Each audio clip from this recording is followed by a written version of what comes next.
Welcome everyone to our May 27th Municipality of Tweed Council meeting. We always begin our meetings with our land acknowledgement.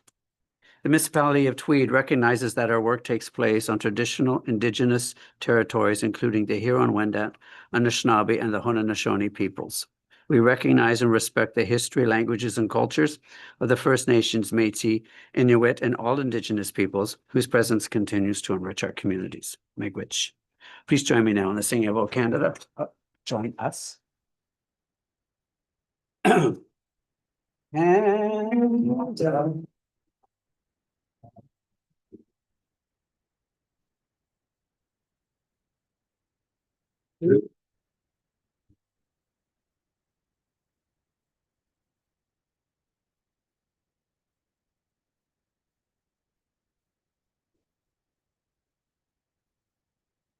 And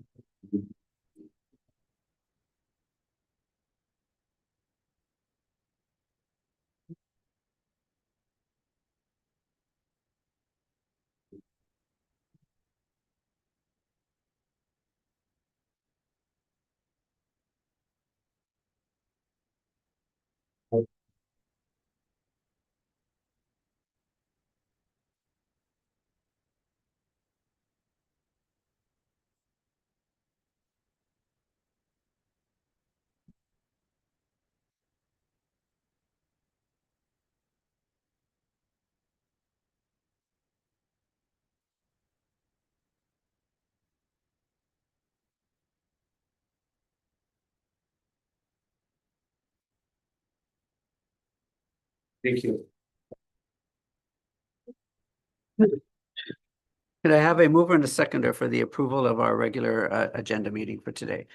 Thank you, Deputy Mayor Demarche. Thank you, Councillor Palmetier. Be it resolved that the agenda for the May 27th, 2025 regular council meeting be approved as presented. All in favor? Thank you. Are there any disclosures of pecuniary interest? Seeing none. Could I have a mover and a seconder for the adoption of the minutes from the May 13th, 2025 regular council meeting, please? Mover and a seconder. Thank you, Councillor Fiedler. Thank you, Councillor Valiquette.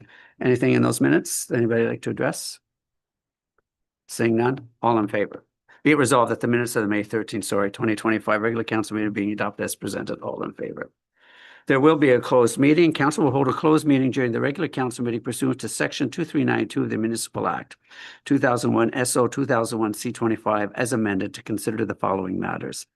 D, labor relations or employee negotiations. And K, a position plan procedural criteria instruction to be applied to any negotiations carried on or to be carried on by or on behalf of the municipality or local board. 2001 C25 S2392, 2017 C10 Schedule 1 S26. Move on to my mayor's remarks. They're a little bit long again. What a week of celebrations it's been. We began by congratulating Community Care for Central Hastings on their 25th anniversary.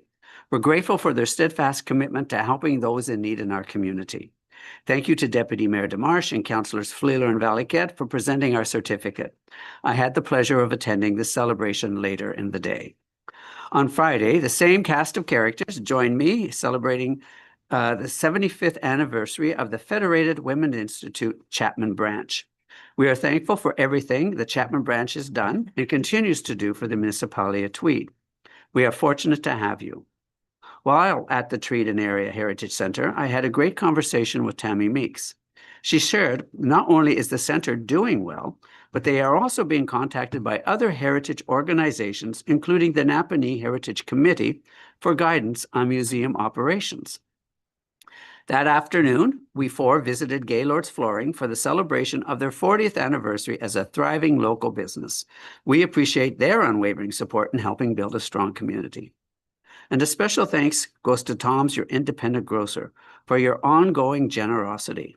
Whether it's supporting the food bank, donating flowers and soil for our downtown planters, or providing refreshments for Saturday's Alzheimer's Walkathon. Thank you for making a difference. In a world where negativity can be overwhelming, it's important to pause and recognize what's good, what's meaningful. Everything I've just mentioned is something to celebrate.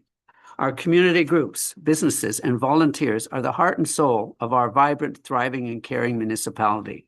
Let's continue to champion and support them in every turn. On May 14th, I attended the Hastings County Community and Human Services Committee. Later that day, I joined CAO Diskey, Public Works Manager Reed, and Aqua representatives to begin developing our strategy for the Municipal Housing Infrastructure Program Health and Safety Water Stream Funding application. So far, our track record has been abysmal, with all our applications denied in 2023, 2024, and so far in 2025. However, we are cautiously optimistic that this time we may finally see success. On the 15th, CAO Diskey and Economic Development Officer Cindy Chow arranged a meeting with the Fair Board at EOTA to discuss the June 21st Rock the Trails event. This prostate cancer fundraiser has already sold out and will bring over 1,000 visitors and their ATVs to our trails, followed by a concert at the fairgrounds. Please reach out to Cindy Cassidy for more information. On the 18th, Councillor Valiquette and I attended Tweed Comic Con at the Community Centre. And yes, it was very cool and a lot of fun. The arena was packed. On the 20th, I chaired the County Planning and Development Committee and then attended the County Finance, Property and Personnel Committee, followed by a special Hastings County meeting. On the 21st, I chaired the Belleville General Hospital Foundation Finance Committee, and later that afternoon attended the Community Care for Central Hastings open house. On the 22nd, I participated in the Belleville General Hospital Foundation board meeting, and that evening I joined over 20 community members for a Peeps Who Care meeting. I will call on Councillor Valiquette to speak more about that shortly. On the 23rd, I presented certificates of congratulations to the Federated Women's Institute and later to Gaylord's Flooring to celebrate the respective anniversaries. On the 24th, Councillors Valiquette, Fleeler, Cindy Chow, and I joined community volunteers in planting our downtown flower boxes. The next day, I attended the Alzheimer Walkathon at the fairgrounds, where I had the honor of bringing greetings on behalf of MP Shelby Cramp Newman, who was called back to Ottawa. On the 26th, CAO Diskey, Lucas Wales, and I met with the developer. Today, I tuned into the Ministry of Natural Resources in-season wildland fire information briefing. There are no immediate threats in our area or Eastern Ontario. At the Alzheimer Walk, I expressed our deep appreciation for the caregivers who give selflessly to support loved ones living with Alzheimer's and other forms of dementia. I also thank the Hastings Prince Edward Alzheimer's Society and the many walkers who participated in support of either a family member or acquaintance dealing with Alzheimer's, or a member of someone cherished, in memory of some cherished soul who has left us. This disease is expected to become even more prevalent as our population ages, and many of us will be diagnosed or know someone who is. We are grateful that the funds raised remain in our district, supporting local programs like First Link Care Navigators. A sincere thank you to IG Wealth Management for their continued sponsorship. Returning to the County Community and Human Services Committee, where we received sobering updates. 39% of those experiencing homelessness began their journey as a youth. The number of homeless individuals in Hastings County, Belleville, and Quinte West has doubled from 146 in 2014 to 291 in 2025. The provincial government will cut homelessness funding starting in 2027 unless we show a decline, an almost impossible ask given these numbers. The good news is housing has recently been secured for several homeless families. Yes, families. Hearing children say things like, "I'm so grateful I have a home. I'm happy that I can go back to school. And now that I have a home, I'll never leave it," reminds us why this work matters. There was also a preliminary $500,000 funding request from the City of Belleville to Hastings County for its homelessness and addiction recovery treatment Heart Hub. Costs for renovating the old Alhambra Hall have surged from $3 million to $9 million. The discussion that ensued was heated. When Belleville suggested that they would come knocking on our door to seek at least $50,000 from each municipality if county support was not forthcoming, I made it quite clear. Tweed has no door for them to knock on. We had to sell it. I reminded them of our steep tax increases over the last 3 years and emphasized that we are already stretched to the limit. A 1% tax increase in Belleville brings in $1.4 million. A 1% tax increase for us brings in just $54,500. And let's be clear, homelessness, mental health, addictions, and healthcare are provincial responsibilities, not municipal ones. This is yet another case of provincial downloading, and it is unsustainable. Municipal taxes should not be diverted to cover off provincial failures. This is how the provincial government can claim to lower your taxes, by pushing costs on to municipalities, forcing us to raise yours. The more we absorb, the more they will offload. It's time to say no. One voice won't change the system, but as Councillor Fleeler has said, all 444 municipalities speaking together can. The Ontario municipal relationship needs a serious reset. Until then, small communities like ours will continue to be overwhelmed. The province needs to recognize that solutions to the many problems, to its many problems, do not lie solely with large municipalities. Bold, rural, creative ideas and rural proposals are what this government needs to get back on Ontario back on track. Proposals such as our small rural developer proposal and our OPP cost repatriation and infrastructure investment proposal, both submitted to Premier Ford at the end of March. We have yet to hear from the Premier on either.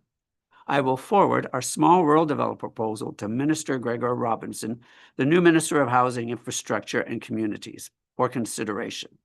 Perhaps this could be a partnering opportunity for the federal and provincial governments and a show of solidarity and support for small rural and northern communities. Thank you to Council and to staff and residents for your ongoing commitment to making the municipality of Tweed the best in Hastings County. And now I'm going to ask Councillor Valiquette, would you enlighten us about this Peeps Who Care? Sure. So really quickly, with myself, with Natalie Mitz, Chris Rajat, and Diana Bush Cassidy Bush, got it.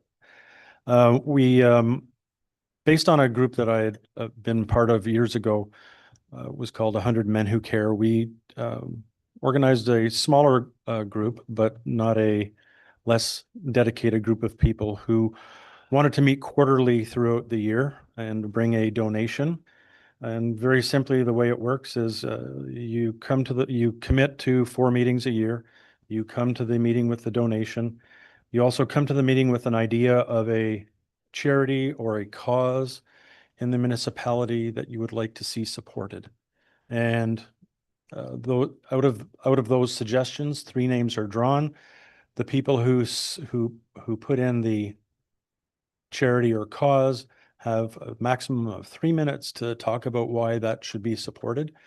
And then there's a secret ballot. And we vote on 1, 2, or 3, and that's who the donation goes to. It's that simple. It's not complicated. It's an opportunity for us to give back to the community. So many people don't volunteer because they're so busy and they have so many things to do. This is essentially 4 hours a year out of your time to come. This time we met at the Legion. It's very simple. It's not complicated. There's no, after a year, if you don't want to do it anymore, you're out. Obviously, we're always looking for other peoples who would like to be members. So you could contact any of those 4 people and join up if you were so interested. That's about it.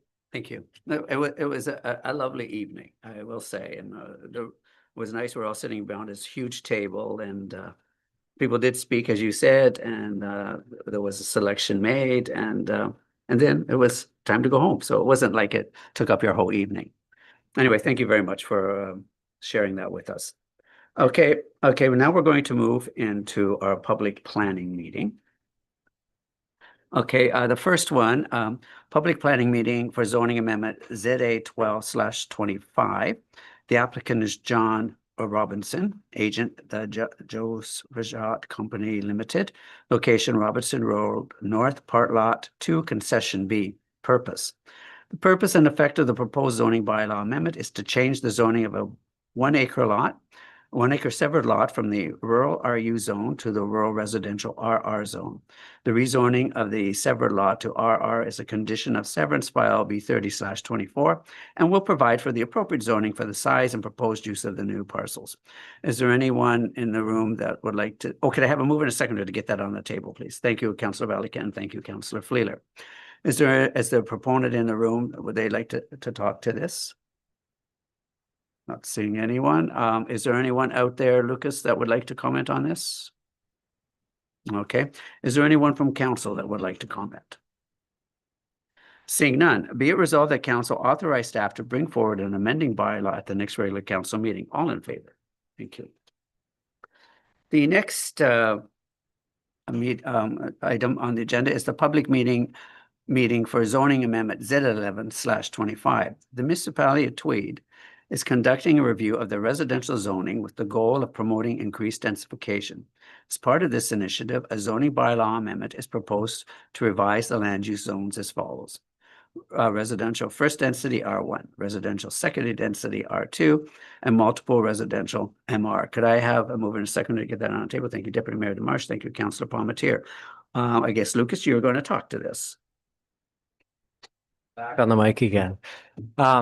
Thank you, Council. So I made a presentation to our Committee of Adjustment and Planning back in February when we initially were taking a look at some of the provisions that we were going to amend in our zoning bylaw moving forward with the goal of increased densification. So I'm just kind of going to do a brief overview of that presentation with a little bit of a different spin at a more high level this evening. Shouldn't be any more than 10 minutes, but I just kind of want to highlight the importance of this amendment and how we got here tonight. So Gary, if you'd like, come up and stand beside me tonight, because a lot of this has come from feedback that we've received from our development community. And if you stand beside me, that would be perfect, because I'm going to be referring to a lot of different things. Okay. Yeah, for sure. So we had a developers forum back in January of 2024. Council had invited some of our local developers to gather feedback on, what can we do better as a municipality and how our zoning bylaw is structured. What can we change? What can we look at? And what's working as well. And we got some of that feedback and moved forward there was a notice of motion that asked for us to comprehensively review our zoning bylaw and take a look at, the feedback, and also working with our partners at Hastings County. How can we amend our zoning bylaw that's going to build Tweed for the future, but still, and a very key part is keep the small town fabric in place for Tweed. So over the last couple of years, we've taken a look at amending our parking bylaw. We've taken a look at administrative update to bring our bylaw into compliance with the official plan of the county, but also some Planning Act amendments that have happened as well. And we've added a new type of home that we allow, a mobile home structure that is now allowed in some zones as well. So it's important to highlight some of the work that council's been doing and staff to change our zoning bylaw for the future, to set it up in a way that speaks to the future needs of the community. And this, what we're looking at tonight with a public meeting and passing a bylaw, hopefully at our next meeting, is really going to set the stage for some important principles that exist in the planning world. And I think that's why I'm speaking to this tonight. The significance of these amendments are paramount in shaping our community. And we've got Gary standing here beside me, because a lot of these principles that I'm going to speak to are things that Gary includes in his work and things that we have discussed over time. So I'm very happy that Gary's here tonight from the development community. So thank you for being here, Gary.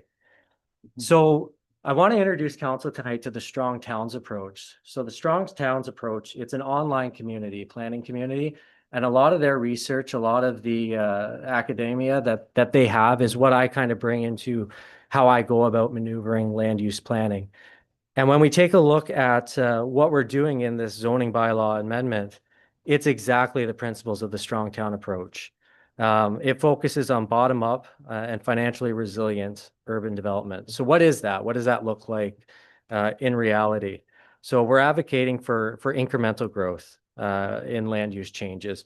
We're not looking for mega projects. We're looking things that are scaled for our community, that are going to fit into the fabric of our existing infrastructure and the existing assets that we have in place.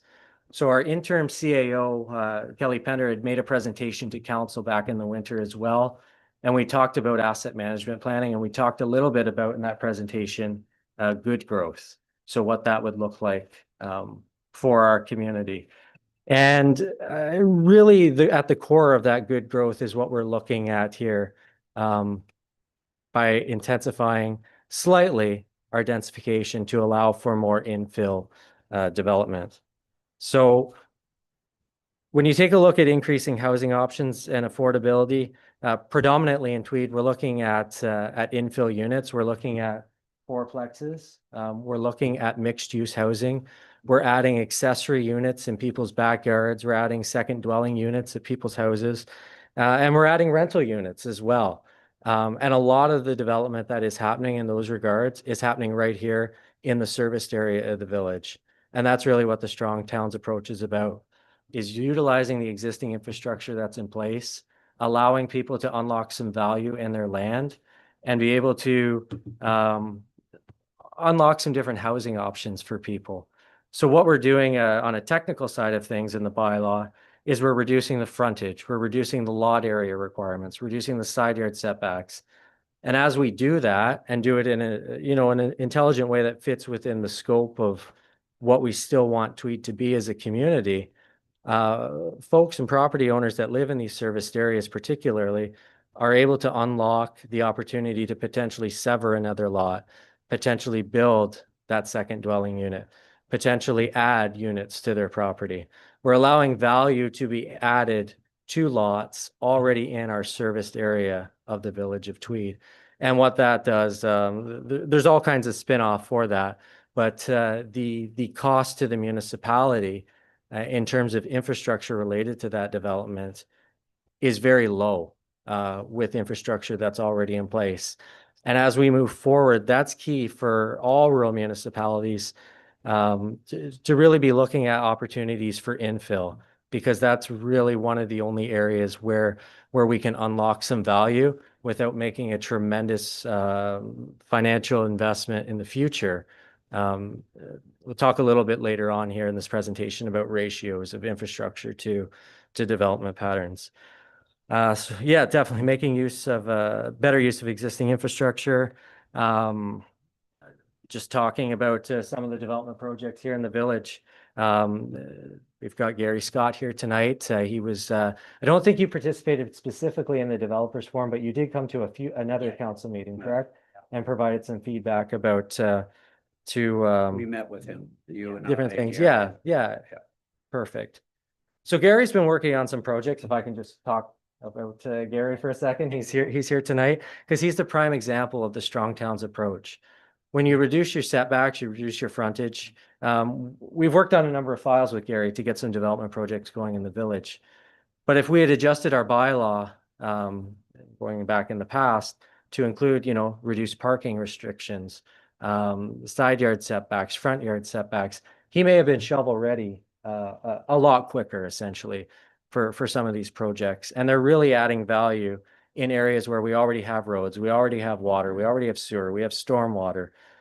The investment that the municipality needs to make in order to bring these things online isn't so much a matter of a financial investment. It's a matter of just, kind of rolling up your sleeves and taking a look at the rules that are in place and saying, does this make sense for the future?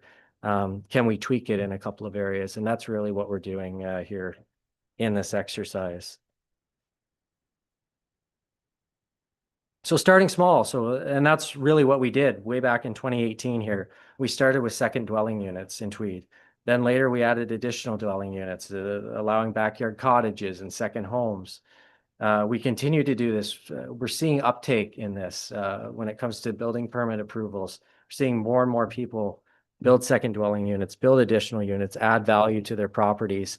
It allows, whether it's themselves or their children, to stay close to home, or it allows them to unlock value in their land. They can now have a tenant. It's creating value inside of an area that's already serviced with infrastructure.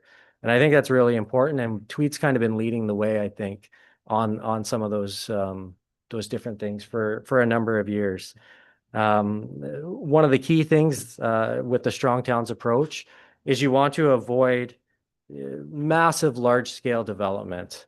And what I mean by that are things that where the ratio of the investment of the municipality in terms of infrastructure, new roads, maybe a bridge, water, sewer, stormwater management, things that will be conveyed to the municipality.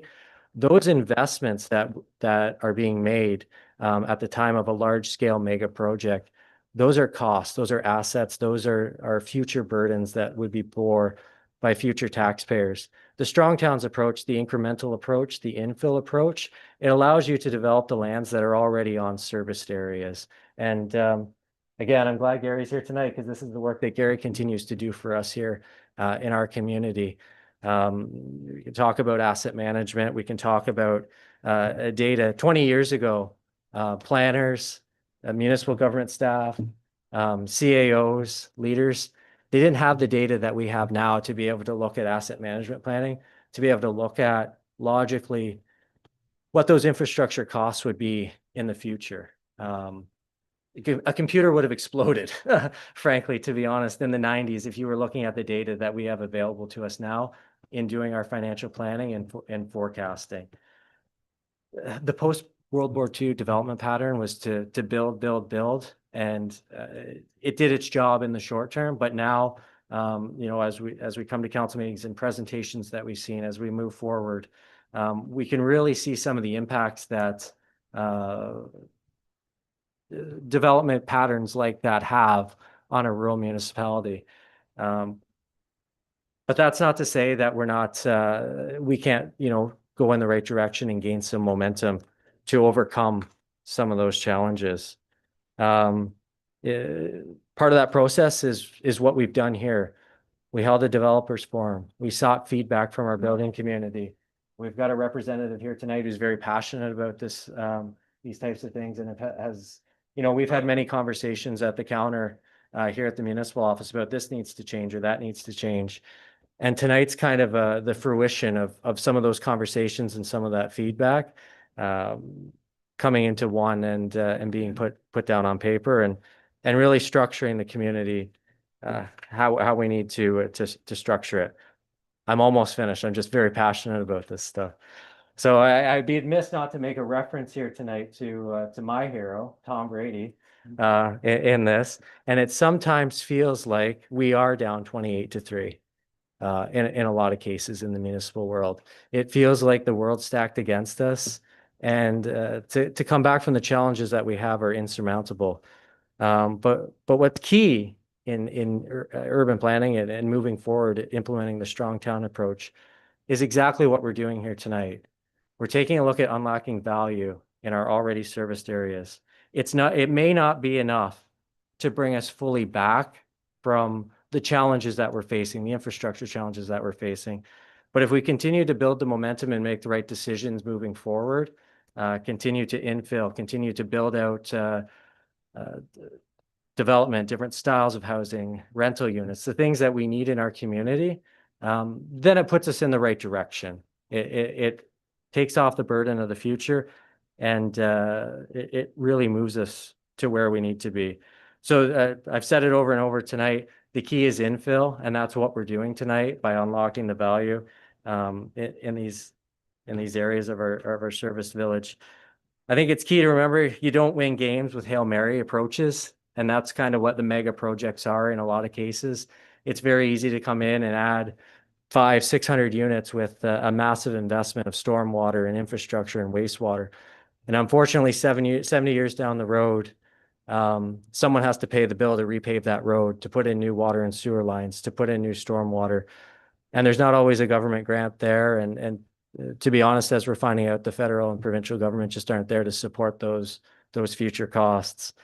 And we want to maximize the value that we're getting out of that land, so that the assessed value of those properties in the future are helping pay for those infrastructure costs. And when you add a fourplex to an already serviced area, you've just added value, you've just added assessment, you've just added rental units or a home for 4 more people in your community. So there's a lot of positives to using the Strong Towns approach and looking at residential densification. Skip over that. So next steps, continue to identify our areas for gentle infill. Once this bylaw is passed, we're going to have the ability with tighter setbacks and smaller lots, smaller lot frontages for folks that own property in the village to unlock some additional value, to build that second dwelling unit, to sever another piece of property, to create new lots on our already serviced infrastructure area. Grows our assessment, grows our community. The more people that we have, walking on our streets, living in our village, the better community that we have. We have to continue to advocate to the province and to the federal government to allow for upzoning. If someone comes into our community and wants to build a fourplex or a triplex, they shouldn't have to go through a zoning amendment process necessarily to do that. There should be things that they can do as of right in already serviced areas. The world isn't going to end because somebody's living in a 3-unit building or a 4-unit building. And it's been a pleasure to work with our development community to make some of these first changes to getting closer to that. We want to continue to build partnerships with our local developers and municipal staff. I think we're doing a very good job of doing that. And tonight's a testament to that work, to the feedback that we've received from our development community. I know we've been talking about a night like this for a couple of years. And I'm very happy that we're here tonight and finally making some change for the community, because I'm very passionate about this stuff, but it's also my hometown as well. I wouldn't Yeah, have yeah. gathered that you're passionate. So again, I continue to advocate for some policy reforms as well through some academic work, trying to get published, working on some things with a colleague right now out there on a side piece. We just need to continue pushing to allow the rules that are in place today don't need to be the rules that are in place tomorrow. And I think it's really imperative of what we're doing here tonight. Now, on a technical side, I think that pretty much wraps up, the why we're doing this. Why are we amending our zoning bylaw? Why does the municipality want to look at residential densification? What is the benefit? Those are the things that I just highlighted in this presentation tonight about unlocking value in already serviced areas. So this amendment is about single detached dwellings in R1 zones. It's about duplexes, semis in R2 zones, and it's multi-res buildings as well in our fully serviced areas. And essentially at a very high level, it's about just tightening things up a little bit to allow for some more value in our municipality. Well, thank you very much, Lucas. Very detailed and very much appreciated. I do want to emphasize we do have developers who want to bring on new subdivisions, and I don't want them to be discouraged thinking that we're only focusing on infill. And everything that you've described also provides them with the flexibility, because urban densification is what we're looking for. And they've been able to adjust their plans to be able to accommodate what we want to do, getting more homes built on smaller parcels of land and making the best use of any new infrastructure that's being put in. You make an interesting point there, just through the Mayor Olive Council. We have a very good benefit here in the municipality of Tweed, particularly Village. We have a subdivision that's in construction right now, essentially an infill project. We have another subdivision that's being proposed, 20 some units. It's essentially an infill project as well. And there's a couple of other areas that they're going to be essentially infill projects as well. That doesn't happen everywhere. That doesn't happen in large urban centers. There's other areas in the village as well where there could be subdivision development inside of our existing infrastructure. So it's very exciting that we do have those opportunities in place. Obviously, there are some areas that is going to need some private and public investment, and those are important as well too. But Tweed's positioned very well to add some value and some growth in some already existing service areas. Well, I think our goal is we want to take advantage of our major investments made by the previous council in the new lagoon. And then the fact that we're making major modifications to our well to be able to bring on additional housing. Gary, having stood there all this time, is there anything that you would like to say? Well, Lucas summed it up pretty good. I think there's a lot of things that will be going on, like big things coming up, and I think we can expedite it where we can build basically, because I think it would be a benefit to the community bringing people here. Because without people, your downtown core won't have any businesses much, right? So all these things work hand in hand, I think. And you did a great job, by the way, in your speech. Thank you. Thanks, Thank you guys. very much. Any questions from council? I just Yes. Yes, oh, by all means.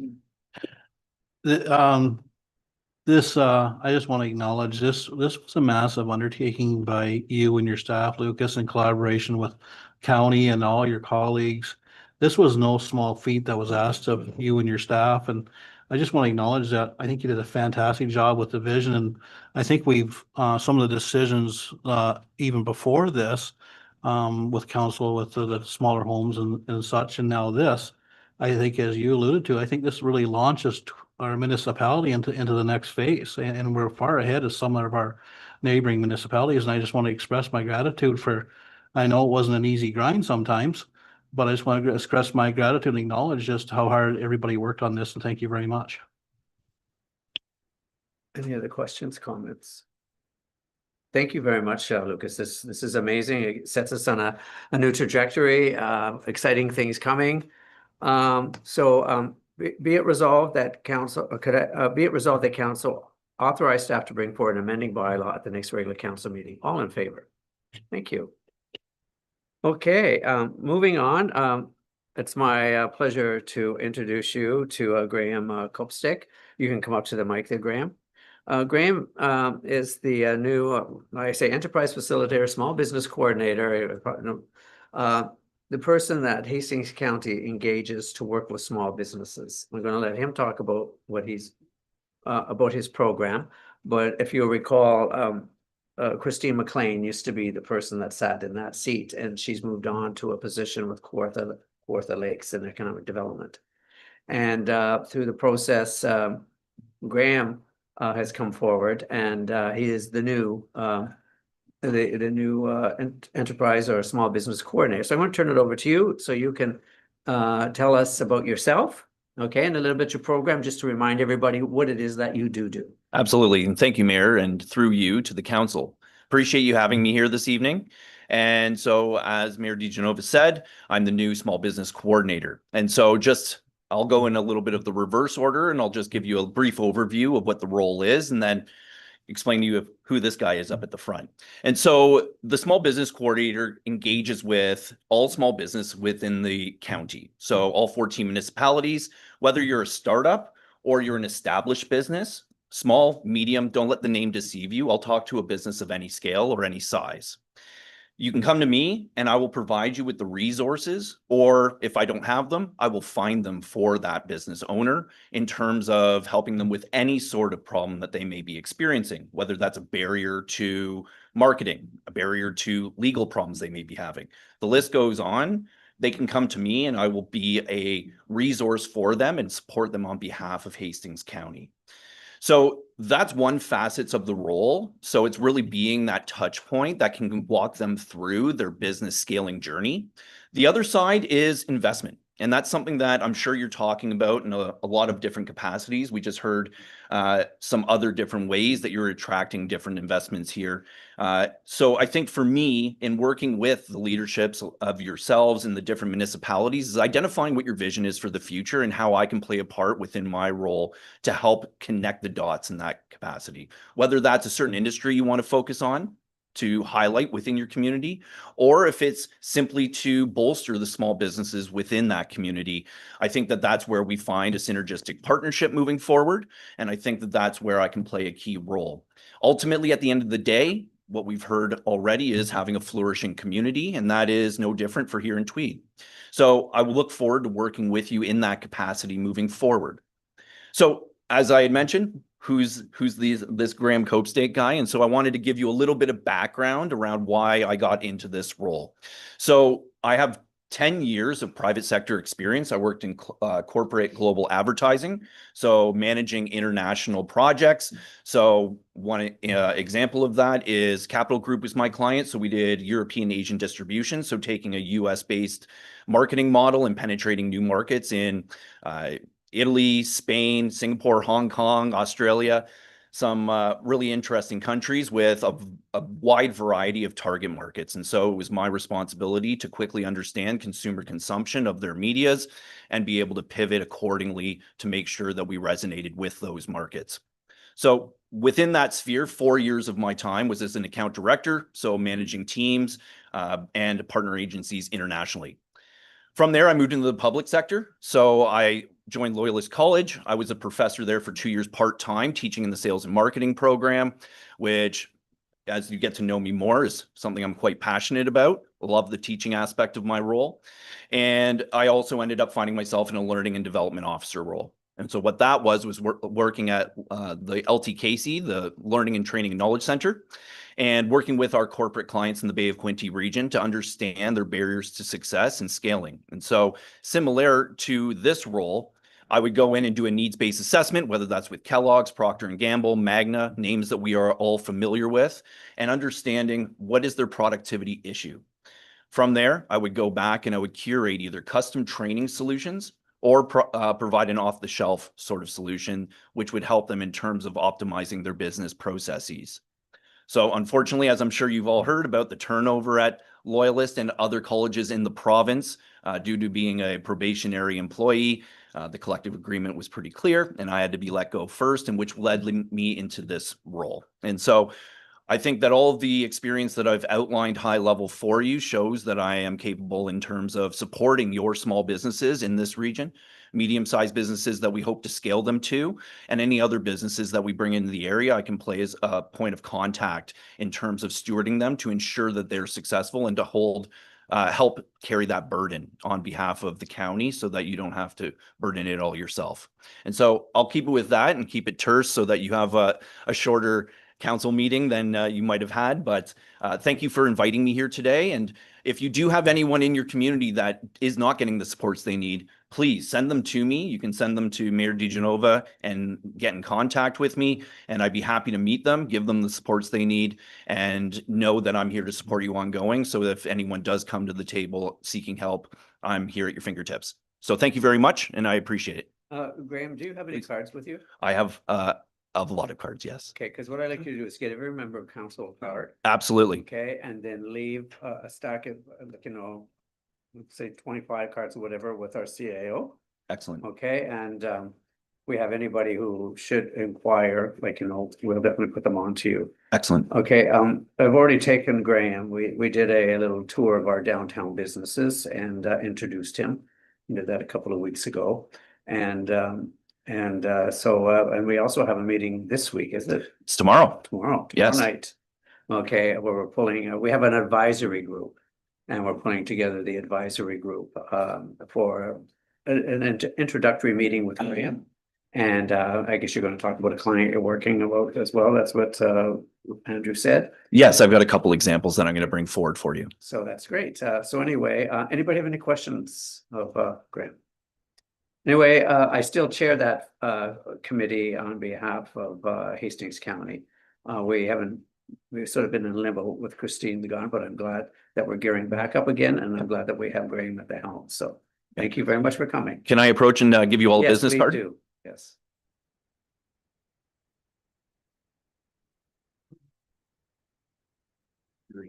I do. Okay, I'm good. Excellent. Thank you. Nice to meet you all. Thank you. Thanks, Graham. Thank you very much. Okay. Have a great night, Okay, everyone. you too. Okay, moving on, department reports. Could I have move in a seconder to table the CAO update, please? Thank you, Councillor Palmetier. Thank you, Councillor Fleeler. Over to you, Ron. Thank you. And through the chair, just a brief update on 2 items this evening. I just wanted to inform council, and I think I did by email already, but we have a new part-time treasurer with the municipality. Her name is Cindy Laprade. And I just wanted to say we are extremely pleased with her. She's very knowledgeable, has a very good knowledge of what we need to do as municipalities, the audits. She's helping us with a couple audits at this time and getting us back on track. She's a great mentor for the team. And I just wanted to say we're very pleased with her. So thank you for your support on that. The second update refers to our inquiry with SurveyMonkey. So we finally had made some gains there. We've had a couple of meetings now with that team. One of the questions that was asked of us is, can we limit the number of surveys filled out by a email address? And the answer is yes, we can limit it to one per IP address. So that is a positive. We've been also given some pricing. I want to check the pricing with respect to our purchasing policy and bylaws to make sure that we are okay, or whether we need to get a few more quotes. But overall, it's a positive, it's been a positive interaction with this company. Are there any questions? Any questions? Thank you very much for the update. I appreciate it. We appreciate it. Okay. Be it resolved that council receive the CAO update report as provided. All in favor? Thank you. Okay, moving on to Public Works. We have a number of reports. Could I have a mover and a seconder? First of all, table the Public Works Department update. Thank you, Deputy Mayor Demarche, and thank you, Councillor Valiquette. Any questions on that report? Seeing none. Be it resolved that council accept the Public Works Department update as presented. All in favor? Thank you. Could I have a mover and a seconder to table the Traffic Calming Solutions update? Mover and a seconder. Thank you, Deputy Mayor Demarche. Thank you. Thank you, Councillor Valiquette. Over to you, if you would, Ryan. Through the worship to all of council. This was brought forward based on a notice of motion from the deputy mayor, some identified areas with speeding concerns. I brought together an option to kind of mitigate these concerns and hopefully slow down some traffic in our municipality. We have 3 locations that we would like to implement. These would be River Street West and College, the intersection, Jameson Street on the straight stretch just before the Playhouse on Coburn, and on the downhill section of Hungerford Road just before the school. If there's any questions, I'd be happy to answer them. Thank you, Ryan. Any questions from council? Yes, Councillor Valiquette, then Councillor Fleury. So I know specific questions about what you're doing here. I think it was a timely being brought forward by the deputy mayor. I just wanted to, and I reached out actually to the CAO earlier this week, and I just want to remind the department manager that we had discussed last year some of these same areas, being College Street, Hungerford Road, but we'd also had complaints about out on Highway 37 or the connecting link by the Cube Cafe with the crosswalk there, as well as again the speeding or the lack of attentiveness on College Street when the kids are loading and unloading out of cars up there. So when we discussed that previously, it was decided because everything was somewhat anecdotal and there was no evidence to support that. Like as example, speeding on College Street, that we were going to wait to get that information. I'm glad to see that we're moving ahead without that information at intersections that we've identified, but I would just also like to have those other the intersection out here at Spring Street and College Street identified as well and deal with those issues as well. The cost wasn't substantial on this either. Comments, further comments? Ryan, did you have anything you wanted to say to that, or anybody from council? Oh, Jim, sorry, go ahead, Councilor. I don't know. Some of this stuff, in my opinion, it might work and it might not. I was in Belleville today and they've got, I don't even know what the name of the street is, coming east from,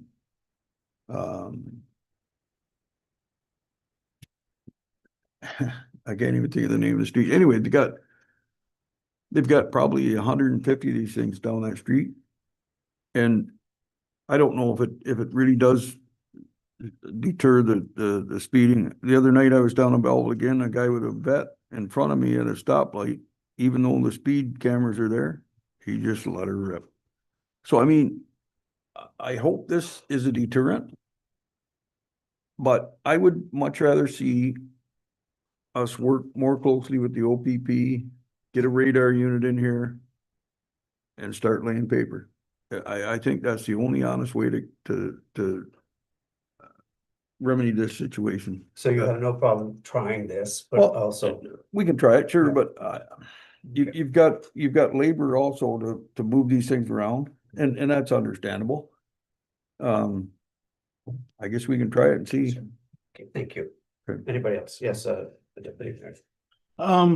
Councillor Valakat and Councillor Fleet have both come up with some good points. Maybe there is other places too that these could be instituted, and I think, you know, trying something as a first step to slow people down as opposed to doing nothing is a good choice, and in collaboration with the OPP, was we know that our bills are pretty substantial, and you know, we get them in here and sit for a little while, and this might be a good first step towards more steps instituted in the future to slow people down in sensitive zones. So, and as Councillor Valaket alluded to, there's probably more areas that some steps could be taken as well, so. The nice thing too is these are movable around as well.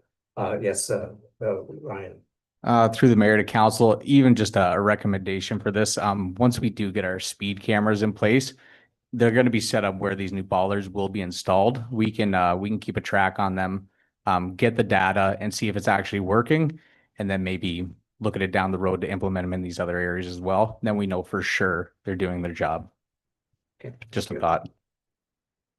Yes, Councillor. One more thing, your worship, I think time is of the essence. We, as you alluded to before, the homeless situation, we attended, I think 17 years ago, nothing's happened. We need to get something done with this now. I still feel that we need these speed cameras installed instead of, you know, and maybe this will stop some, but I think don't think- we're looking into the other as well. That you Okay. did, yeah. Okay, any other questions on that? Okay, let me just close that. Be it resolved that council accept the report as presented, and further the council directs staff to implement the purchase and installation of flexible delineators in the noted locations. Are we going to add the additional locations I brought up? I think what we'll do is, why don't we try this and then we can move them around? Because we're making, it's, I'm just saying, let's grow. Let's try this out and see if it works. Because you said you can, can be easily moved around. That's correct. It would Okay. take no time to install them, put them up, move them, whatever you choose to do. They are very flexible that way. Because it's what, it's 1,000 and something per? 17. 1,700 for 3 sets, so we'll say 600 roughly a set. Okay. Well, it's up to council if they wanna, My thought is we'll try this out and, you know, see how this goes, and then add more additional to the next year if they're working, and then, because they're not a big expense, and maybe some of the areas that Councillor Valaket's talking about, those could use it too in the future. I guess my other one, belabor this at all. But the locations that I brought up were brought up over a year ago. And go ahead with what we're doing, I support it 100%. But the reality is people have been talking about those other areas for an extended period of time. So now we're going to subjectively decide where we're gonna go, or we're gonna wait for some data to show up that may or may not be there. Or we can or cannot access. And I'm not saying that we won't be able to, I'm just saying that sometimes things work and sometimes things don't, so then we get delayed even more. okay, thank you. Yes, Well, I forget the locations, but I don't think it's a big expense if the feedback to Councillor Valaket is to such. I don't think it's a big expense that some of those locations be added to this motion. I'd be quite willing to entertain that. You know, yes, yeah, Odiski. Yeah, through the chair, we will look at these other issues and come up with some types of solution. And if we feel we need to come back to council to implement any of those, we will. But I'm pretty sure we can take a look at them and find solutions as we move forward. Thank you. Thank you. Yes, Councillor Flair, and this will be your last Okay, 3 times on the issue. okay, and one other thing, this is a seasonal thing. That's right. We have to have them removed for the winter maintenance, so we're losing that period of time Yeah. as well. Thank you. Okay, be it resolved that council accept the report as presented, and further council directs staff to implement the purchase installation of flexible delineators in the nodal locations, and to further investigate the additional locations. All in favor? Thank you. Okay, could I have a move and a seconder to table the summary of sign reflectivity project, please? Reflectivity project. Thank you, Councillor Palmetier. Thank you, Councillor Valley-Cat. Over to you, Ryan. Through the mayor to all the council, through our capital budget presentation, we highlighted that we needed to do some sign inspection around the municipality that include contrast ratio inspections, reflectivity and condition assessment. We had Advantage Data Collection, who's out of Brighton. They specialize in this type of work. They were awarded this contract based on price. They went around, they inspected over 1,600 signs in our municipality. There were some signs they weren't able to inspect due to the location of them, but they captured the majority, if not most, of our signs. The end results were that we have some regulatory signs that need to be replaced right away. We're going to purchase them very soon here to get the stop signs, yield signs, and pedestrian crosswalks replaced immediately. And then we're going to have a proposal at budget time for a slow, maybe 1, 2, 3, 4-year rollout to start replacing some of these signs. If you drive our roads today, you can clearly see some of our signs have been there for, I'm going to say, some 15, 20 years, and we need to start getting on top of this for public safety. Okay, thank you very much, Ryan. Now, I had heard, I think you two had other ideas of how signs, Sterling and Rodden, you, and then you, the pen. Well, I don't know if the Pen do that kind of stuff, but they have done different things. I don't know. This is from a Like cost- just trying to cost save a few bucks. I'm surprised that there's that many signs that need to be replaced. I thought we had a system in place to check the reflectivity, a shared unit with 2 or 3 other municipalities. I don't know. Anyway, it's something that has to be done. Yeah. Without a doubt. Yeah, through the mayor, in my previous life, when I was in Quinte West, they actually make their own street signs. I didn't know, like would say Metcalf Street. I don't know if they make the bigger signs, but there may be an avenue there for us to realize some cost savings if we went through a neighboring municipality, but I don't know 100% what they actually make. Okay, so it's an opportunity to reach out. Now, Councillor Fitter, go ahead. Could I reach out and see if I can find No, out? give it to ask Ryan. Okay, Okay, so speak to your okay. motion and let him run with it. okay, Okay. I'll see if I can get some info. The Councillor Flater was pointing out that the penitentiary, they also do signs. Okay, and so it might be a another cost effective solution, and he was showing me some hydro signs, I think it was. Well, it was the when the tragedy happened on the tower line, Okay. my son was asked to design a plaque, and he somehow got in contact with the penitentiary, and they made the So anyway, that will be another avenue to pursue. Now I see this group also does the signs. They're the ones that did the study. Oh, was that right? Okay. Yeah. I'm unaware of that. We typically have a sign retailer we utilize for most of our signs out of Campbellford. Okay. So And if are we they were, cost effective, yeah, if we're, excuse me, through the mayor, if we're going to do something like this with this many signs, we're going to get bulk orders. We're going to get discounts on these things. There's going to be cost savings there. It's not going to be 1 or 2 at a time. Even with something like this, we could potentially put out a contract for it and have people bid on something like this. Okay, thank you. Yes, And I'll be very quick through the mayor. So I know you alluded to some of the school crossing signs being a priority. So just in wake of the incident in London, Ontario, which had 4 young ladies and their teacher passed away, which was an intersection related incident.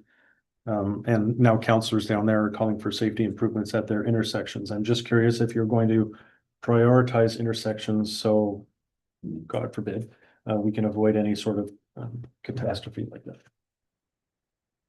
Through the mayor to Councillor Valley-Cat, our priority as of now was to do the regulatory signs, the ones we're obligated to maintain up to standard all year round. So that would be these 5 stop signs, the yield signs, and then of course the pedestrian crosswalks as well to identify where they are crossing.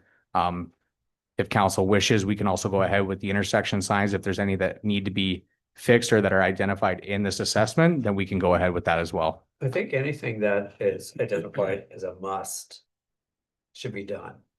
Like there were ones that they said were really bad on their scale that they had. And there were a number of those, like I think we should really be reaching out and getting those done, because that's the one thing we don't want to have come back on us.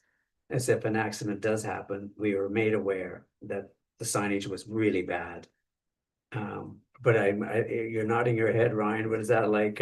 Yeah, sorry, council. That's what these regulatory signs are. They're the Okay. ones you need to do now. I Okay. should have been a little more clear on that. That's good. They are the priority ones that need to be done that save lives, Okay. essentially. That's good. Okay, thank you.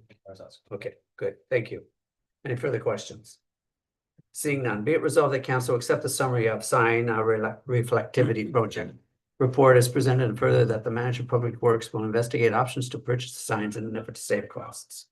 All in favor? And you just work through the CAO. You don't have to report back to us. CAO, okay. Okay, wonderful. Could I have a mover and a seconder to table bylaw number 2025-45, a bylaw to appoint an interim treasurer for the municipality of Tweed? Councillor Palmetier and and Deputy Mayor DeMarche. Any questions on said bylaw? Seeing none, be it resolved that bylaw number 2025-45 be read at first, second, third, and final time passed, signed, and sealed in open council this 27th day of May 2025. All in favor? Thank you. Could I have a mover and a seconder to table bylaw number 2025-46, a bylaw to enter into a septic system replacement agreement with the property owner of 3 Louisa Street, Tweed? A mover and a seconder, please. Thank you, Councillor Valiquette. Thank you, Councillor Palmetier. Any questions on said agreement? Seeing none, be it resolved that bylaw number 2025-46 be read at first, second, third, and final time, passed, signed, and sealed in open council this 27th day of May 2025. All in favor? Thank you. May I have a mover and a seconder to table bylaw number 2025-47, a bylaw to amend comprehensive zoning bylaw 2012-30 for 1876 Moneymore Road, municipality of Tweed. Moving to seconder. Thank you, Councillor Flaylor. Thank you, Deputy Mayor DeMarche. Any questions on said bylaw? Seeing none, be it resolved that bylaw number 2025-47 be read in first, second, third, and final time, passed, signed, and sealed in open council this 27th day of May 2025. All in favor? Thank you. We have a move and a seconder to table bylaw number 2025-48, a bylaw to amend the comprehensive zoning bylaw 2012-30 French Settlement Road, municipality of Tweed. Move into seconder. Thank you, Councillor Palmetier. Thank you, Councillor Flaylor. Any questions on said bylaw? Seeing none, be it resolved that bylaw number 2025-48 be read at first, second, third, and final time, passed, signed, and sealed in open council this 27th day of May 2025. All in favor? Can I have a mover and a second to table bylaw number 2025-49, a bylaw to amend the comprehensive zoning bylaw 2012-30 for 1820 Moneymore Road, municipality of Tweed? Move in a seconder, please. Thank you, Councillor Valiquette. Thank you, Deputy Mayor DeMarche. Any comments on said bylaw? Seeing none, be it resolved that bylaw number 2025-49 be read a first, second, and third and final time, passed, signed, and sealed in open council this 27th day of May 2025. All in favor? And lastly, could I have a move and a seconder to table bylaw number 2025-50, a bylaw to convey certain property on Urban Road being part of Lot 13, Concession 5, Township of Hungerford for road widening purposes? A move and a seconder, please. Thank you, Councillor Flaylor, and thank you, Councillor Palmetier. Any questions on said bylaw? Seeing none, be it resolved that bylaw number 2025-50 be read at first, second, third, and final time, passed, signed, and sealed in open council this 27th day of May 2025. All in favor? Thank you. On to items for consideration. Okay, I have a mover and a seconder to table Lorraine Pyle, Stroke Support Services Coordinator for HP, request for community coordinator for South Hastings for council to make proclamation to declare June 2025 Stroke and Aphasia Awareness Month in the municipality of Tweed. Thank you, Councillor Flaylor, and thank you, Deputy Mayor DeMarche. Any questions on that? Seeing none, be it resolved that council proclaim June 2025 Stroke and Aphasia Awareness Month in the municipality of Tweed. All in favor? Thank you. Could I have a movement, a seconder to table the request from Holly Niles and Sawyer House request the municipality of Tweed to enter into a development agreement East Hungerford Road access for agricultural use. Okay, move a second to get that on the table, please. Thank you, Councillor Valiquette, and thank you, Councillor Flaylor. Any questions on that? Yes, Councillor Flaylor. Your worship, this isn't a regular thing that we do. It's, I know exactly where this is. It's an unopened road allowance. I don't know if they've got any property frontage on the East Hungerford Road. So. But this request, it could create a great big problem for us because we have numerous unopened road allowances. And it's just something that we've never done that, as far as I know. Lucas. Through the mayor to all of council. Yeah, so we're looking at a couple 100-foot unopened road allowance here without frontage on East Hungerford Road. Council's taken a look at a couple of these scenarios in the past. Some have been approved, some haven't been approved. It's on a case-by-case basis, depending on the geography, the terrain, what's there, and how staff and council feel about being comfortable entering into an agreement with the proponent. What has happened in the past for folks that have successfully entered into an agreement with the municipality is they've gone through a zoning amendment process to recognize that there is no road frontage. And part of that zoning amendment process is entering into a development agreement with the municipality, which outlines a number of terms and conditions. Essentially, at a very high level, we aren't responsible for maintaining your driveway, essentially what it becomes. In other cases, council has denied requests in the past, particularly areas where they'd already started some work and then had come back to us to kind of, look at rectifying the situation.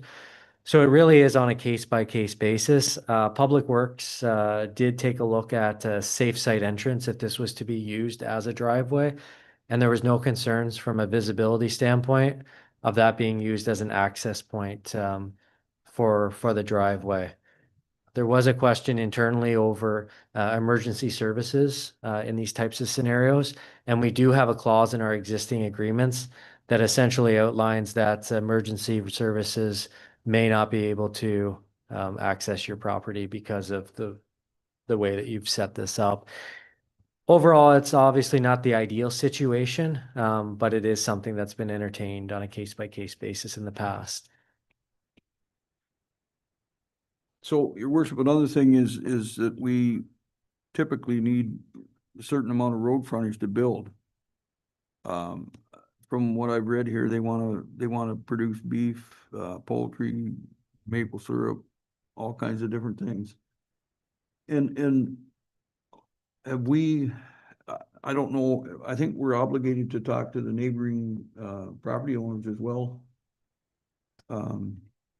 Before we, before we get into this thing. Through the mayor, this isn't a close up, stop and convey process. It would be more of a planning act process, but through that process, there would be public consultation through a circulation to neighboring property owners. And certainly anyone along that road allowance would have the opportunity to come to a public meeting and voice their concerns over the road allowance being used. It is a bit of a longer stretch, I think, than some of the other places that we have agreements. Some of them are essentially just the regular length of a driveway. This appears to be a little bit further. To answer Councillor Flaylor's question on road frontage in a rural area, generally speaking, it's 150 feet of road frontage. And to address the other question, something council does need to consider is there appears to be a future consideration of some more commercial land uses, light commercial land uses, I would say. So we want to consider that in the acceptance of allowing them to use this as a driveway. Are we going to allow them to have a hobby farm, or are we going to allow them to have a full scale light commercial operation there? It's all considerations council needs to take into account before entering into an agreement. This particular individual is just interested in the property and kind of just feeling out. If it's a straight no, then that'll give them the answer that they need to move forward. But if there is some interest in entering into an agreement potentially, then they would move forward going through the Planning Act process. So when we have these unopened road allowances, why do we have them? Not sure. Through the mayor, we can go into a kind of a history lesson of plotting out Upper and Lower Canada, I guess, but essentially at a very high level, they are there. Cities all over North America for future road development. So you've got your lot and concession lines. They're in most cases, straight lines. They're there if we ever wanted to build a future road. I'm pretty confident to say we're not going to do that. Forever is a very long time. 2,000 years from now, maybe. I doubt it. But that's the purpose of these road allowances. They also, without a road there, they provide access to people's property as well that don't have road frontage. People that hunt, people that have, hunting and fishing camps, people that just own recreational property to enjoy. It's access points for those lots that don't have road frontage as well. See, myself, I look at us as a farming community. This is somebody that wants to do farming within our community. I mean, you go through the process, like you say, you do the public consultation, you make sure that everybody's aware, and if there's opposition, well, then that's one thing, but I don't want to see us stymie someone who's got a creative idea and wants to do something creative within our municipality. I mean, and then, and we set up the agreement and such that they know that we do not maintain this road, like, this is not our road. They have to maintain it, they have to do it. It's just like a lane, for example. We don't maintain those and, but personally, I have no problem with this. Okay, anybody else? Yes, Councilor. Oh, well, I can. Through the mayor, just looking at the diagram. So are they landlocked? Like, is this the Yes. property they're talking about? Yeah, through the mayor to Councillor Valiquette. They do have legal access to their property, so not traditionally in the sense landlocked, but they don't have road frontage. So that is their, I believe, only physical access point. There's a road allowance on the south, but you can see on the geographic map that's attached to your agenda, it's Hungerford Township. There's swamp, there's marsh, there's terrain to navigate. It's not really physically possible to do that. So this is their access to the property. And I guess an important note in reviewing the additional properties in behind, there certainly would be other property owners that use this road allowance to access their properties beyond this lot. I believe there's at least one. Yes, Council Pelletier. Through your worship to Lucas, is the zoning on this property currently, is it strictly EP or we run into a lot of other like significant wetland and stuff? Through the mayor, you're testing my memory here now, but I believe it's predominantly zoned rural. There is a strip of environmental protection. You can see on the geographic outline, a marsh or swamp or something that's running down the middle. I believe that area is identified as environmental protection. So it's a mix of rural and EP, but it certainly has land use zoning for some of the things that they're proposing. If we're looking at a site-specific zoning, because of the fact there's no road frontage, we can incorporate some of those other land uses into a Planning Act application at that time. But certainly rural and EP is the current zoning there. And Yes. Lucas, if we were to grant this, it still gives the next landowner, and I agree with Councillor Fleeler that the neighboring landowners need to be canvassed, but if we grant them this, that still leaves the next landowner, the next landowner over full access. To the mayor, to Councillor Valiquette, absolutely. The access would still be there. It would be enhanced, most likely. It would become someone's driveway. Essentially, their entrance would be off East Hungerford Road. This isn't an ideal scenario in any regard in terms of planning to have these types of things established. It's something you only want to do where it makes sense and it's a very short access point. But I think there are at least one comparable example where someone has a personal cottage accessing through an unopened road allowance, a similar agreement in place. And again, they've gone through that zoning amendment process to recognize that. Any further comments, questions? Okay, let me just read the to myself.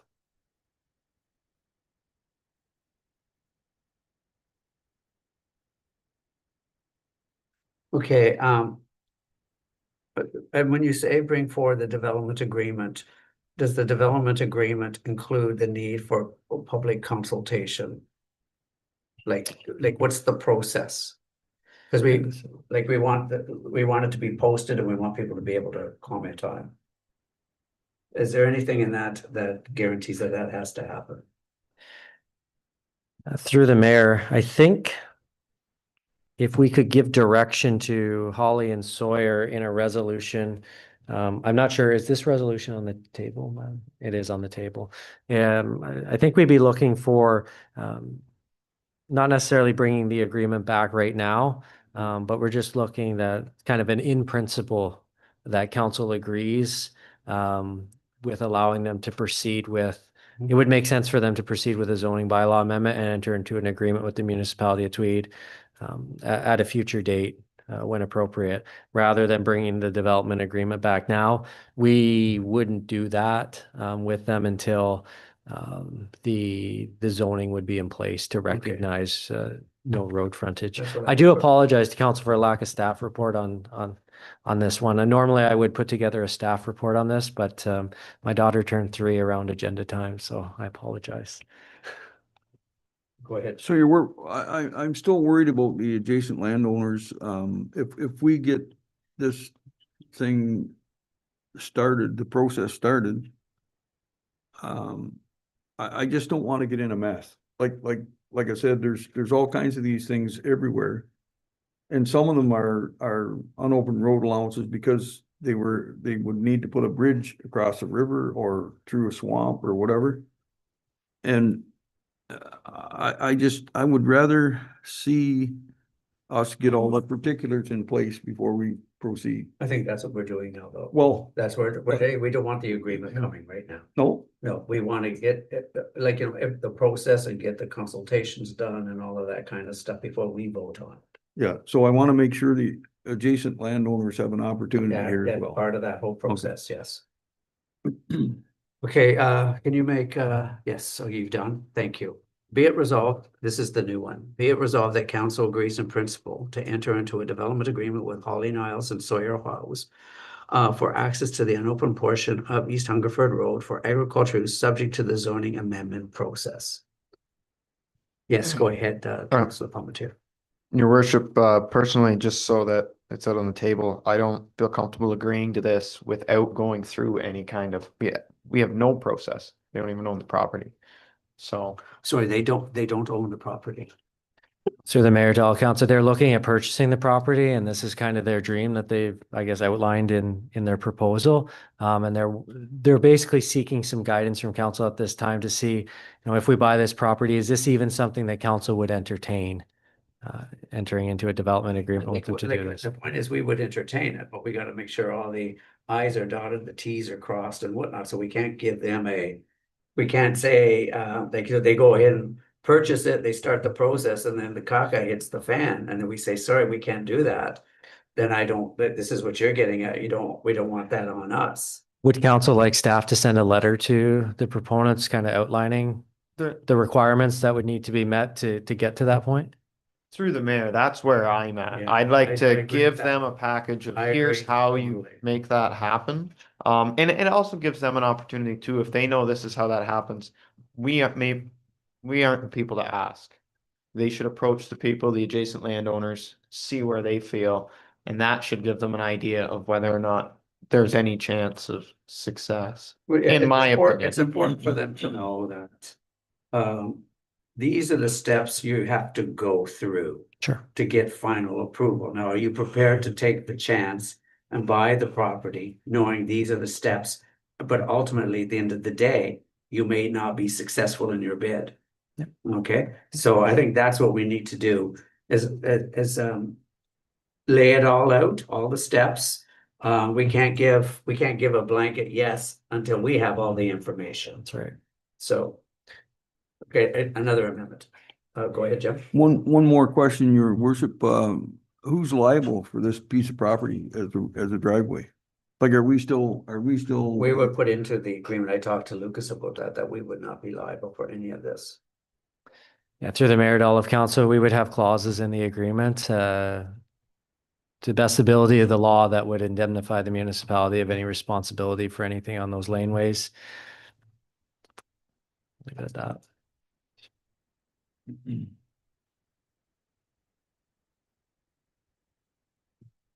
I would like to add that potential requirements necessary before final approval.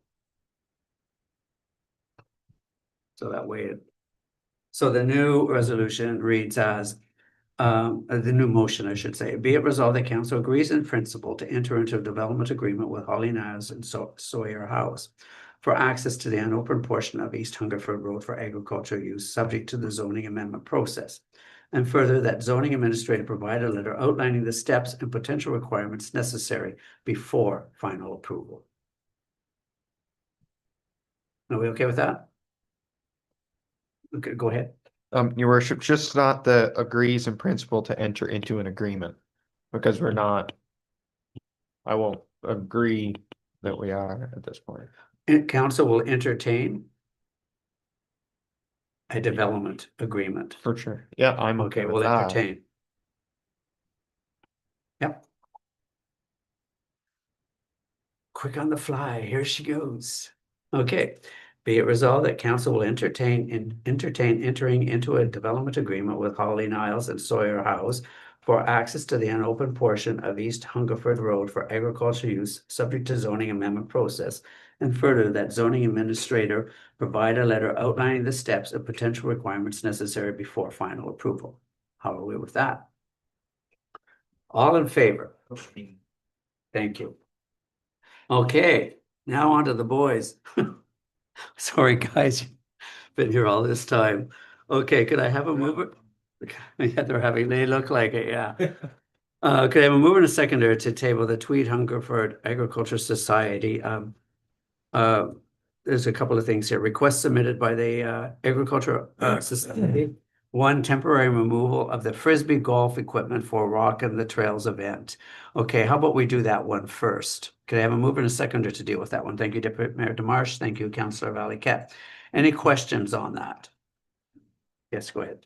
I think am I mistaken to the CEO? Maybe it's something can our Parks and Rec staff just do that themselves? Remove them, maybe? I don't know how they come out.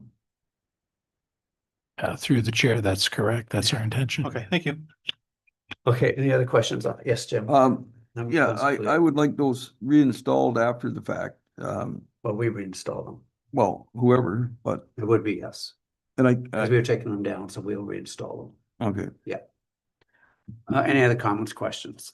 Seeing none, be it resolved that council directs staff to temporarily remove the Frisbee golf equipment for the Rock and the Trails event from June 19th through and including June 23rd, 2025. All in favor? Thank you. Okay, the second one. 50% of the cost to upgrade hydro access to Midway relocating to the Ball Diamond area. Okay, there is a request there. Okay, are there any questions on that request? Yes, Deputy Mayor Demarche. Maybe the wording here by Devine says hydrocam. What's a hydrocam? I don't know what that is. Hydrocams, they're the equipment the Hydro Midway will plug into. Oh, okay, I just didn't know what a hydrocam was, that's all. Areas around the fairgrounds. Okay, it was just, According to on the main panel inside the vacuum. okay, that's all the question I had. I didn't know what it was. Any other questions? Yes, Councillor Valley-Cat. Yeah, for the mayor, so just a clarification, we need to do this, why? For the Midway, we're moving the Midway from the parking lot. Backside of it. Perfect, thank you. Well worth it. Yes, Councillor. So, your worship, I don't want to jump the gun, but the next one is for damaged hydro line. That was us.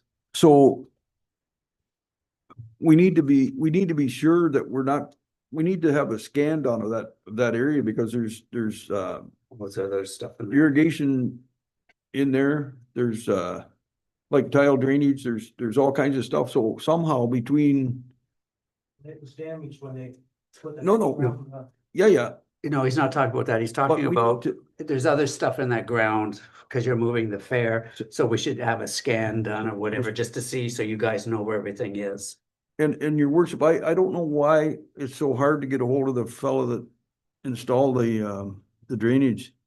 He should have a map, and most of that is drainage. There is some hydro. but we need to know where it is. That's all I'm saying. Okay. We don't need another proof. Yes, Deputy Mayor. Through the mayor to Public Works Manager, doesn't the city of Belleville provide those services for locates and that kind of stuff?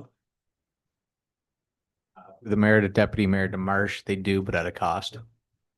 Thanks. Well, I think we should probably look at investing in the cost, only because then once we have it, we've got it. Okay, We should have a, Looking for the guy that put it in. that's right. Go ahead, Ryan. So typically we would complete the water locate in town. That would be a Okay. municipal job for us. Unfortunately, over the years, we've never invested in technology to identify where these water features are essentially. So when we complete a locate, we put it on the contractor. The onus is on them to complete a hydrovac excavation. And we essentially just find the curb stop. They find everything in between, which is good practice in a way, but poor that we cannot come up with the area in which this equipment's in. there should be a map of the install, should there not? Typically, Yes, they, tile drainage, there should be a map. However, tile drainage, if you hit it, it is not going No, it's to not. affect somebody's Life. immediate well-being, no. right? Like, it's not like there's a. That's not that. Yeah, And it's not- usually when you do damage tile, you find it. Like, it'll come boil right up out of the ground. Well, we But want that I'll happening to see. Fair either. No, That'll make it I kinda can messy. speak, if, I can try to speak to him again. That he's done work for us, the person who installed that. Okay. Okay, thanks. Where are these typically registered, these tile drainage maps?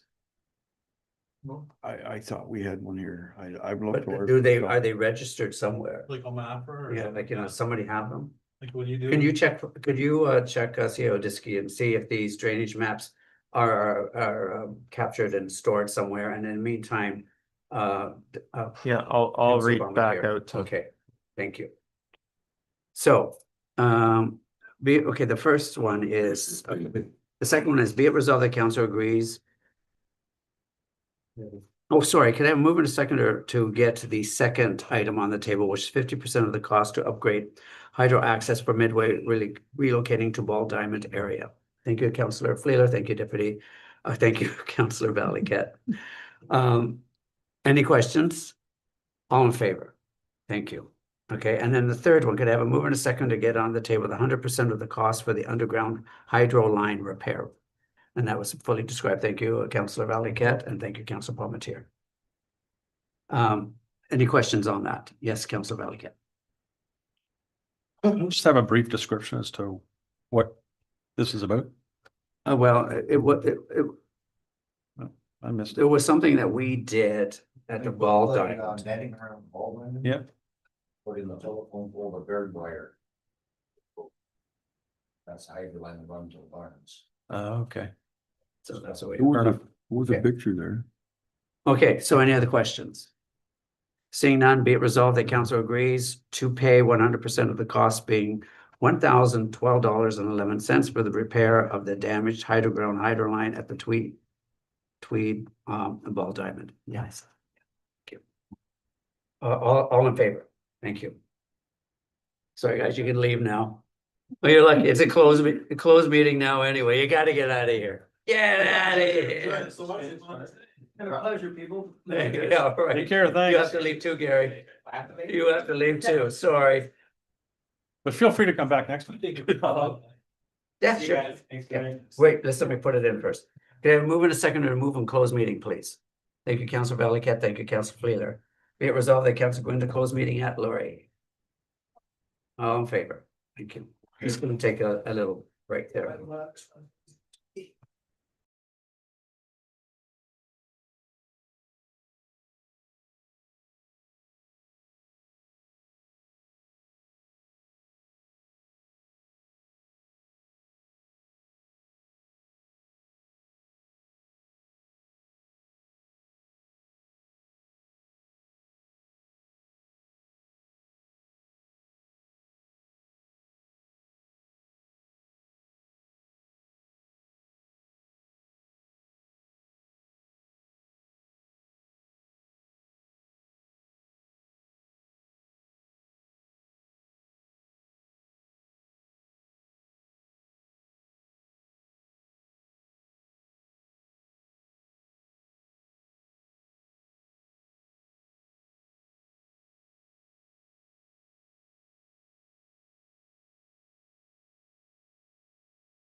You just let me know, Lucas, when we're back.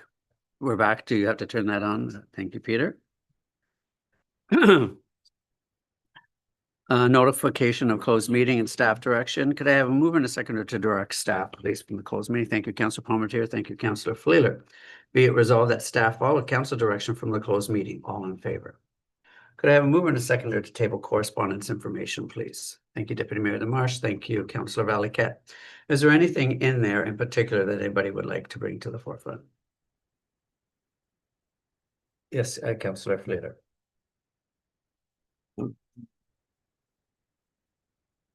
Geez, I hope I didn't lose all my notes, but anyway. That Bill 5, is that in there? Yeah. What number? Oh, it's 14.71. 14.7. Yep, Oh. okay, so. Yes. And I don't know if it's too late. It's being continuingly being addressed by county. So if you have something, you share it with county then, Justin Harrow.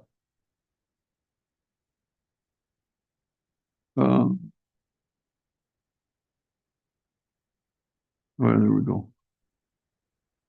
So. Anyway, I don't know. How long you want to sit here? Yeah. Honest to God, it's just ridiculous. So the biggest thing, this has taken the democratic process right off the face of the earth. The premier wants no responsibility, no accountability, nothing. He wants to continue to work on Ontario Place. For what? He wants to put the tunnel under the 401 for what? He's using all of our tax dollars. He's using all of our tax dollars and we can't get a nickel. Where is the transparency in that process?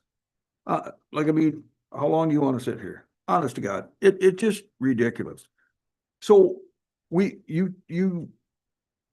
the information that was put out tonight about building houses, we're ready. We got guys right there. We can't move because we got no money. Like 15, 17 years ago, we attended that round table. They accomplished nothing in 17 years. I don't know what to think anymore, honest to God. I'm with you. Another thing they've got incineration, or they don't even talk about incineration, but if they want to put a waste site here, it'll go here with no questions Oh, yeah, asked. yeah, yeah. With no They questions can do asked. whatever they want, yeah. Why don't we reach out and look at the technology that's out there and try to incinerate some of this stuff and save the groundwater and produce hydro? I mean, that's all I got. I mean, I got lots, but I mean, that's all I got. Thank you, Jim. My God. Oh, no. I mean, I feel your pain. I love your passion. We do the best that we can and we'll continue to lobby and be vocal. But you're right. It's like banging our heads against the wall. That was it, Jim. Okay, one more thing though, and Okay. we elect an MPP to serve the entire riding, Right. like Livingston, Addington, Hastings County. Where is he? That's all I got. Okay, thank you very much. Any other questions, anyone? Yes, Lucas.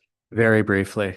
14.7.10, I'll just bring council's attention to the Protect Ontario by Building Faster and Smarter Act. Some of the things that I talked about in my presentation tonight are going to be implemented or proposed to be implemented in that bill. I'm not going to talk about development charges. I'll leave that to our consultants as we continue to investigate that. Just two key highlights. One, what's being proposed is if you have a 10% variance from what our municipal zoning bylaw says, it will be automatic as a right that it's granted. I'm not going to attempt to do math, but if it was a 10-foot setback, you're proposing 9, this legislation would then automatically allow that to just proceed essentially. So essentially shaving off 10% of our existing setbacks is something that this legislation is proposing to do. The other item I wanted to highlight is some of the upzoning that I was talking about earlier in terms of triplexes and fourplexes. I believe the province is starting to take a look at proposing as a right that some of those land uses be able to be just as a right in regular, in our case, R1 zones. Yeah, through the mayor to all of council, I honestly believe that Tweed is leading the way in I think a we lot do. of rural And communities. all of our correspondence with even the last one for Premier Ford, we identified everything that we have done to change our bylaw, even before it was approved, what we have done to accommodate what he wants to do, everything for urban and densification and smaller lot sizes, smaller home sizes. We've done everything. Okay, and that's in our proposal to him. We're ready to go. As you said, just get us the money. Whether or not he responds. That's, but my experience, it's large municipalities are the focus. Your worship, one more thing. If the premier was a really smart man, he would use us as an example. Yeah. Enough said. Okay, any further questions, comments? Seeing none, just have to go back up to the top here. Be it resolved that correspondence information be received and filed, all in favor, thank you. And then could I have a mover and a seconder for the committee and board minutes? Thank you, Councilor Valiquette, thank you, Deputy Mayor Demarche. Is there anything anybody would like to bring up from those minutes? Saying none. Oh, do we not? We don't. Okay, be it resolved that council accept the committee board minutes as presented. All in favor? Thank you. Could I have a move and a second for the conformatory bylaw? Councilor Palmetier, Councilor Valiquette, all in favor? Be it resolved that the conformatory bylaw number 2025-51 be read a first, second, and third and final time, passed, signed, and sealed in open council this 27th day of May 2025. All in favor? Thank you. And could I have a mover and a seconder to adjourn? Thank you, Councilor Palmetier. Thank you, Deputy Mayor Demarche. Be it resolved that council adjourn at Lori. Excellent. Thank you. All in favor, sorry. Boom.